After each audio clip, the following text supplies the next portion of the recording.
నవగ్రహ ప్రదక్షిణ ఎలా చేయాలి? నవగ్రహాల చుట్టూ తప్పుగా తిరిగితే జీవితంలో సమస్యలు పెరుగుతాయా? నవగ్రహ ప్రదక్షిణ అసలు ఎలా చేయాలి? ఈ కథ వింటే మీ అన్ని సందేహాలకు సమాధానం దొరుకుతుంది. భక్తి రాశి ఫలాల ఛానల్‌కు స్వాగతం.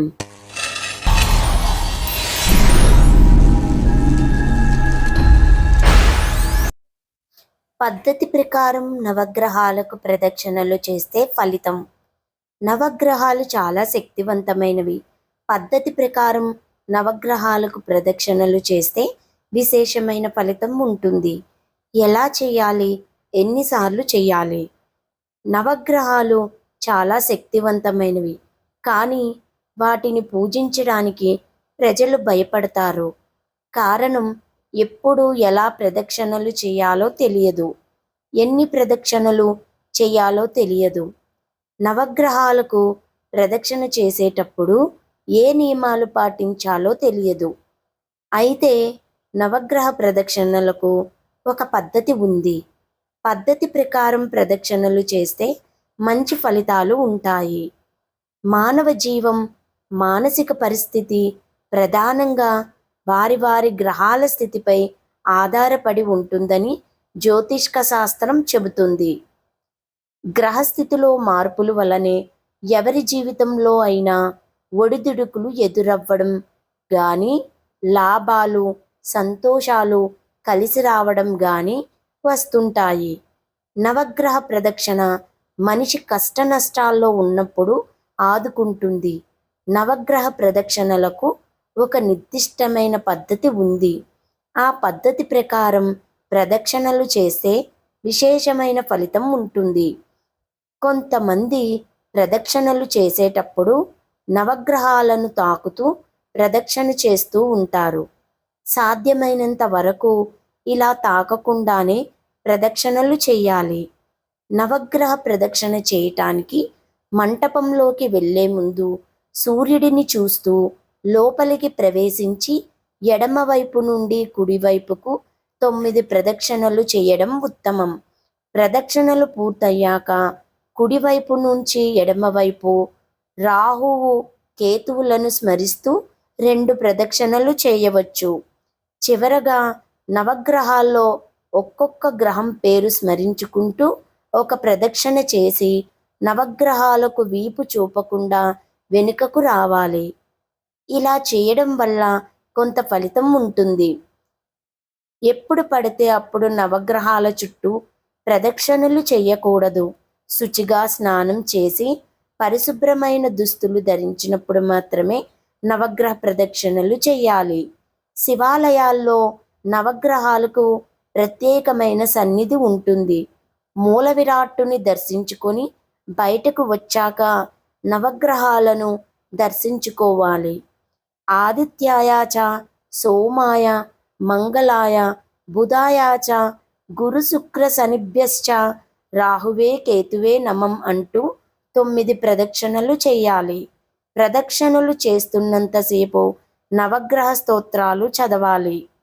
9 గ్రహాలకు స్తుతిస్తూ శ్లోకాలు చదివి 9 ప్రదక్షిణలు పూర్తి చేసిన తర్వాత ప్రత్యేకంగా రాహు, కేతువులకు మరో 2 ప్రదక్షిణలు, అంటే మొత్తం 11 చేస్తే చాలా మంచిది అంటారు. అసురులైన రాహుకేతువులను ఈ విధంగా సంతృప్తి పరచడం వల్ల వారి కారణంగా ఆటంకాలు ఉండవని నమ్మకం. శివయ్య మీద భక్తి ఉంటే ఈ వీడియోని లైక్ చేయండి. నవగ్రహాల ప్రదక్షిణలో ప్రతి ఒక గ్రహానికి ఒక్కో మంత్రం ఉంటుంది. ఆ మంత్రాలు ఏంటో అన్నది తెలుసుకోవాలి అనుకుంటే ఈ వీడియో చివరి వరకు స్కిప్ చేయకుండా చూడండి.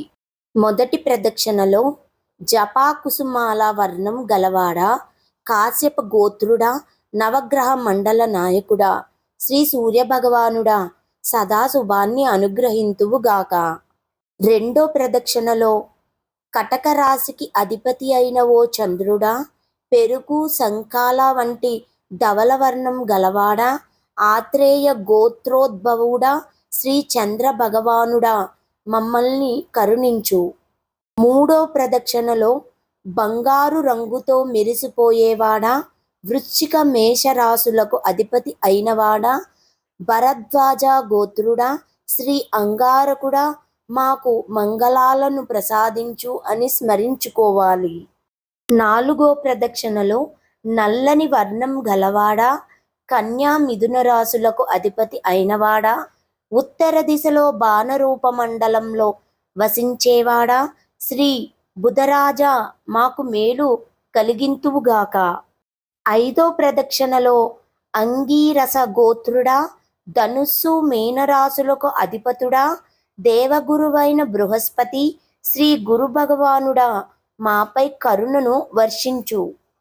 6వ ప్రదక్షిణలో భార్గవ గోత్రం గలవాడా, దైత్య గురువైన శుక్రాచార్యుడా, స్త్రీ భోగాలను ప్రసాదించేవాడా మాపైన కరుణావృష్టిని కరుణించు అని స్మరించుకోవాలి. 7వ ప్రదక్షిణలో కాశ్యప గోత్రుడు, కుంభ మృగశీర్షాలకు అధిపతి అయినవాడు, దీర్ఘాయువును ప్రసాదించేవాడు అయిన శ్రీ శనిశ్చరుడా మాకు మంగళాలను కలిగేలా చూడు. 8వ ప్రదక్షిణలో సింహికా గర్భ సంభూతుడా, దక్షిణాన దక్షిణముఖంగా నక్షత్ర మండలంలో ఉండేవాడా, శ్రీ రాహు భగవానుడా మాకు సదా మంగళాలు కలిగించు. 9వ ప్రదక్షిణలో జైమని గోత్రికుడా, గంగాయాత్రను సంప్రాప్తింపచేసేవాడా, రౌద్ర స్వరూపంతో ఉంటూ రుద్రాత్మకుడుగా పేరు పండినవాడా, శ్రీ కేతు భగవానుడా మాకు మేలు కలుగజేయి అంటూ ప్రార్థించుకుంటూ ప్రదక్షిణలు చేయవలెను. వీటినే కలిపి నవగ్రహాలు అని అంటారు. ఈ వీడియో మీకు నచ్చినట్లయితే లైక్ చేయండి. ఓం నవగ్రహ దేవతాభ్యో నమః అని కామెంట్ చేయండి. మరియు ఇలాంటి ఆధ్యాత్మిక వీడియోల కోసం మా ఛానల్ను సబ్స్క్రైబ్ చేసుకోవడం మర్చిపోకండి.